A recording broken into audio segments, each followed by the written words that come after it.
too negative?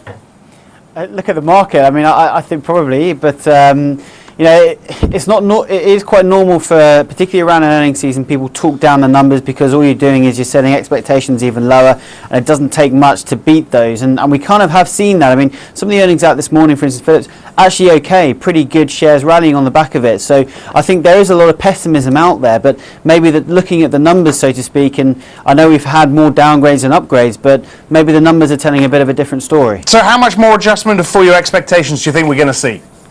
I still think, you know, if you look at actually where we are, I mean, in terms of risk appetite, I mean, it is actually still fairly strong. If you look at all the negatives that we've seen over the last couple of months, we have seen willing buyers to come in and pick stocks up as soon as they sell off 5 or 10%.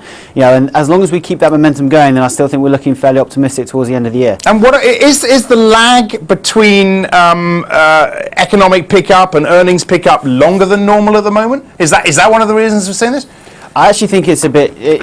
The one thing I would say is when you look at economic data, everyone's looking at data and they're looking at stimulus. They're looking at QE, they're looking at the Fed, they're looking at the Bank of England, they're looking at reaction from the ECB, and they're looking at currency moves, because that's where we're seeing a big move from this. And we've seen some of that as well. Of course, you look at currency exposures in terms of implicating the actual numbers themselves. So I still think that the actual time frame from when you're looking at data to stocks is actually shorter than where it was maybe 6 months ago, but it's a bit blindsided because people are looking more towards stimulus than necessarily fundamental earnings. Just looking through the list of some of these warnings we've had, materials firms, diversified financials, tech hardware.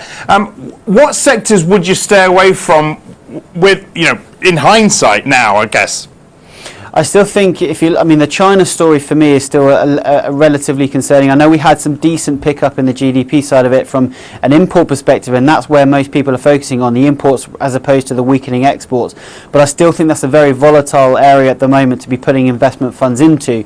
We have seen a bit more of a diversification in terms of some of the raw materials and mining stocks that we've seen from our clients over the last month or so. So for me, it's more about looking at the banks and financials is where we're actually seeing a lot of flows coming into. That and pharmaceuticals as well, where we've got a sector which is actually consolidating relatively strongly at the moment. Citi and JP Morgan, of course, we just had this, the JP Morgan news. I mean, you talk about that financials. What kind of hit generally, globally, in Europe are we going to get from all of this?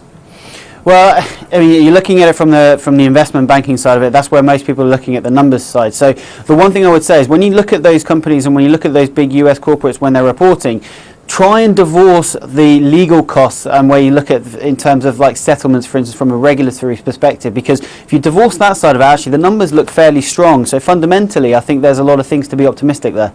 Just to finish up with, what message are you telling your clients about this earnings season?